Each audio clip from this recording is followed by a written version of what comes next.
सर्वप्रथम इस हिंदी दिवस के मौके पे सभी लोगों को शुभकामनाएं। और दिल की गहराइयों से, आवाज नहीं जा रही क्या? दिल की गहराइयों से उन तमाम लोगों का शुक्रिया जिन्होंने अरेंजमेंट में सहयोग किया है, इसके आयोजन में, हिंदी दिवस के आयोजन में सहयोग किया है। उनको दिल की गहराइयों से बहुत बहुत धन्यवाद। मैं थोड़ा हास्य व्यंग पे ज्यादा थोड़ा सा कॉन्शियस रहता हूँ, तो उसी के हिसाब से मैं कुछ बोलना चाह रहा हूँ। आज 14 सितंबर को हिंदी दिवस क्यों मनाया जाता है, बैठे बैठे मैं नोट कर रहा था। 14 सितंबर का मतलब ये हुआ मेरी समझ से कि चांद जो होती है वो 14वीं का चांद पूरा खूबसूरत माना जाता है, शायद इसलिए 14 तारीख का चयन हुआ। और सितंबर 10वां महीना होता है, यानी 10 दिशाओं में ये हमारी हिंदी की खूबसूरती की जो चांद है उसकी प्रभा चारों तरफ जो है आच्छादित हो, पूरे भारतवर्ष के हर भूखंड के हर क्षेत्र में प्रभावित हो। शायद इसीलिए 14 सितंबर का चुना गया। कुछ लोगों ने लिखा है, कुछ आलेख मैंने पढ़ा था, उसमें मेडिकल की पढ़ाई जो है वो इंग्लिश मीडियम में सुविधाजनक होती है, मतलब चिकित्सा जो या मेडिकल की पढ़ाई जो होती है हिंदी में थोड़ा द्रुह होती है।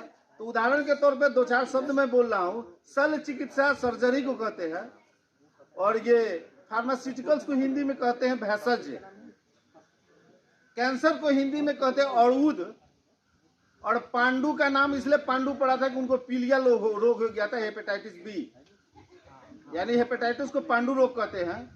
और टीटनेस को कहते हैं धनुष टंकार, ठीक है। और जो किडनी के डायलिसिस होता है उसको शुद्ध हिंदी में कहते हैं अकोहन। तो इतनी चीजें हैं, वो थोड़ा टफ है। उदाहरण के लिए एक प्रश्न आया था कि दुनिया का सबसे पहला शल्य चिकित्सक कौन था? तो मुझसे पूछा गया, मैंने कहा कुमार अश्विनी, जिन्होंने इंसान के शरीर पे हाथी का गर्दन जोड़ दिया था। गणेश जी का शल्य चिकित्सक वही किए थे। पहले के जमाने में, मैं मेडिकल की बात कर रहा हूँ, पहले के जमाने में जब किसी को कट फट जाता था तो उस समय स्टिचेस नहीं जाती थी, तो एक बुलेट टेंट होता है, बुलेट टेंट, उस दोनों घाव को, चमड़ी को इस तरह से सटा के बुलेट टेंट को कटाया जाता था। उसका चिमटा ये पकड़ता था, उसका घेट तोड़ दिया जाता था। उससे क्या होता था, वो फिक्स हो जाता था। उसमें खासियत यह है कि मरने के बाद भी वो छोड़ता नहीं था। तो 1 हफ्ते के बाद फिर उसको चीटी का सर हटा दिया था, चीटी का सर हटा देने पे वो घाव जो है फिक्स हो जाता था। और आपको पता है कि मेडिकल जो है औषधीय पौधा, बहुत से लोग, पुराने लोग को, चिकित्सकों को पता था, उससे हो जाता। पहले जो हार्ट बीट सुनते थे, हार्ट बीट, वो जो कमल होता है, कमल की एक बड़ी सी डंडी होती है, वो हॉलो होता है जिसमें कमल गट्टा होता है। तो कमल गट्टा जो है यहाँ दिल के पास रखते थे।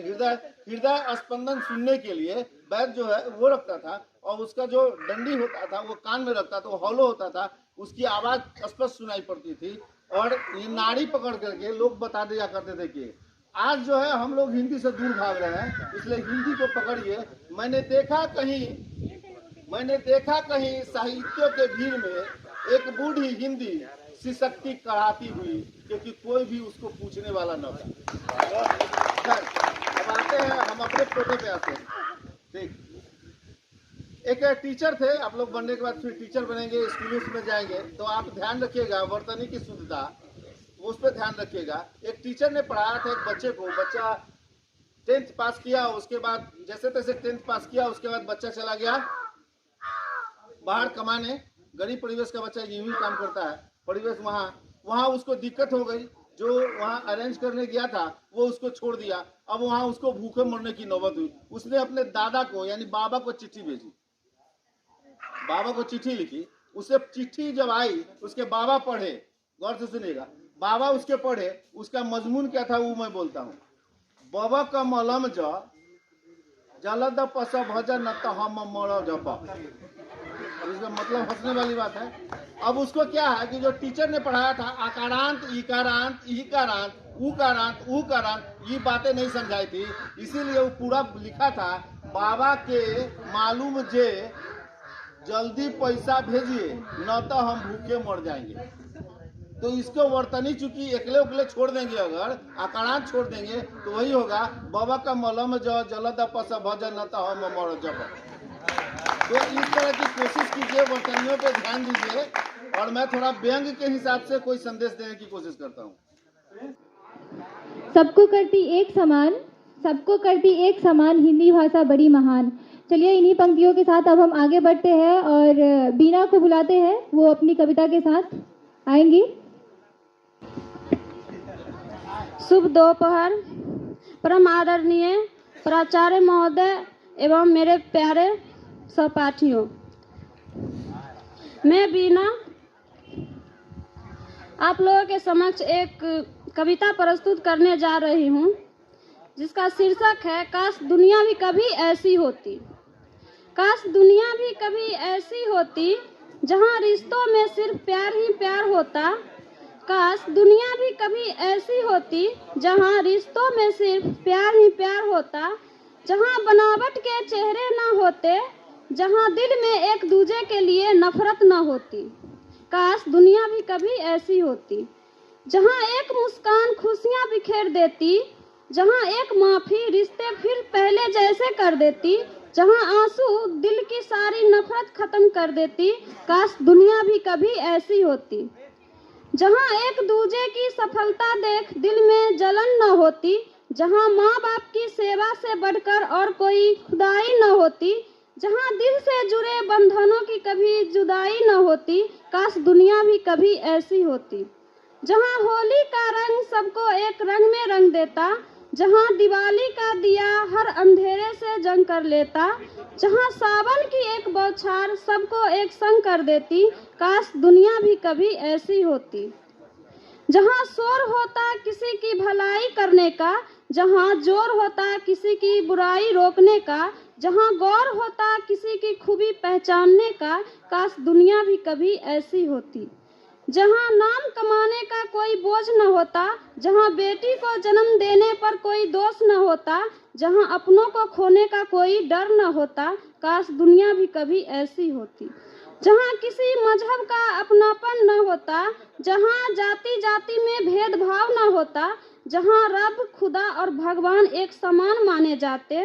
काश दुनिया भी कभी ऐसी होती जहाँ बड़ों का आदेश सर आँखों पर होता, जहाँ हर शिष्य एकलव्य जैसा होता, जहाँ अमीर गरीब और गरीब अमीर होता। काश दुनिया भी कभी ऐसी होती। धन्यवाद। धन्यवाद बीना। धन्यवाद बीना। आचार्य महोदय और व्याख्यातागण और सारे प्रशिक्षुगण को आज हिंदी दिवस के शुभ अवसर पर ढेर सारी शुभकामनाएं। आज जो हम लोग हिंदी दिवस मना रहे हैं, ये हमारे देश की आन बान शान ही नहीं, बल्कि हमारे देश में ही नहीं बल्कि पूरे वर्ल्ड में कहा जाए तो ये तीसरी भाषा मान्यता है हमारी हिंदी को। तो ये हिंदी हमारे लिए ही नहीं बल्कि पूरे भारतवासियों के लिए गर्व की बात है कि ये राष्ट्रीय भाषा होने के साथ साथ इंटरनेशनल लैंग्वेज भी कहे तो ये कम नहीं हो सकता है, क्योंकि ये वर्ल्ड में तीसरा स्थान रखता है। इसी प्रकार जब हम भारत से अगर दूसरे देश में जाते हैं और वहाँ जब हम हिंदी में बात करते हैं किसी से, तो इससे हमारी पहचान बढ़ती है कि ये हिंदुस्तानी है। तो इसीलिए हमारे भाषा को जो हिंदुस्तानी भाषा है यानी कि हिंदी भाषा, उसको वर्ल्ड में बहुत ही मुख्य स्थान दिया गया है। इतना ही नहीं, 14 सितंबर जो हमारे लिए आज का मुख्य दिन है हिंदी दिवस, इसे हिंदी के मान्यता देने के लिए बहुत सारे विद्वान लोगों ने के साथ साथ नेताओं ने बहुत इस पे मतलब चर्चा की है। कई लोगों का मान्यता था कि हिंदी को राष्ट्रीय दर्जा ना मिले। हर क्षेत्र हर राज्य चाहता था कि हमारी भाषा पूरे राष्ट्रीय भाषा बने, लेकिन सारे मान्यता को काटते हुए हमारे मतलब राजकीय भाषा जो हिंदी को मान्यता मिला 14 सितंबर 1949 ईस्वी को, और इसी 14 सितंबर को दिन को ही आज हम लोग शिक्षक हिंदी भाषा दिवस मनाते हैं। तो हम लोग अब हम यहाँ देखते हैं कि हिंदी भाषा की उत्पत्ति कब और कैसे हुई। तो हिंदी भाषा की उत्पत्ति प्राचीन काल से माना जा रहा है। जब सिंधु घाटी तट के किनारे सिंधु लोग जो सिंधु जो प्रांत थे, उस क्षेत्र में जो बसे हुए थे लोग, तो वहाँ पे ईरानी लोग आए थे और उस सिंधु नदी के किनारे बसे लोगों के द्वारा जो भाषा बोली जाती थी, उस भाषा को सिंध से हिंद पढ़ा और हिंद वहीं से हिंद भाषा बना और यहीं से हिंदी भाषा का मतलब प्रचार प्रसार होने लगा और उस भाषा का हिंदी भाषा नामकरण हुआ।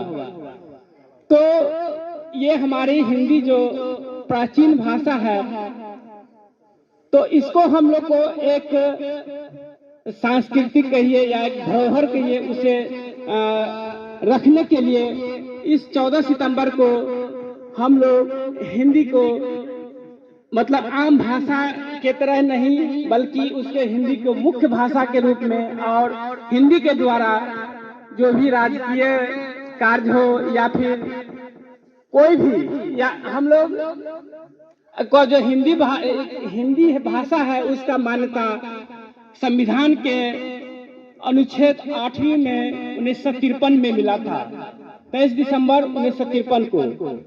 और इस हिंदी भाषा के द्वारा यानी कि अपने भारत के कोई भी एग्जाम या IAS हो या IPS हो, हिंदी भाषा के द्वारा हम लोग मतलब एग्जाम देते हैं और उससे हम लोग अपने जीविकोपार्जन करते हैं।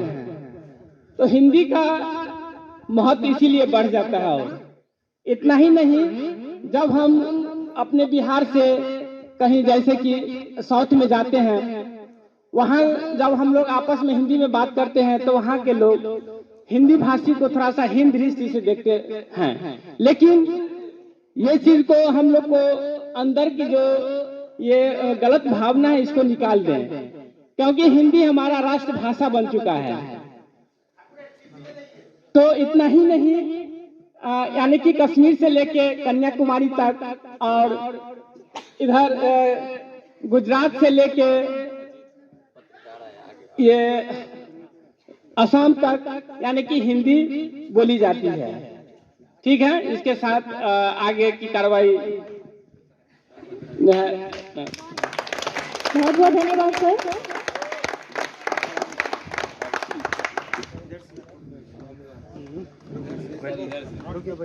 कुछ लाइन है जिसको ध्यान से सुनिएगा। अंग्रेजी एप्पल से शुरू होती है और अंत में जेबरा बना देती है। अंग्रेजी एप्पल से शुरू होती है और अंत में जेबरा बना देती है। हिंदी वर्णमाला अ से अनार से शुरू होती है और ग से ज्ञानी बना देती है। चलिए इन्हीं पंक्तियों के साथ अब हम अपने कार्यक्रम को आगे बढ़ाते हैं और कुमारी किम्मी हमारे अगले प्रतिभागी है। कुमारी किम्मी जो कि कविता के साथ आएंगे।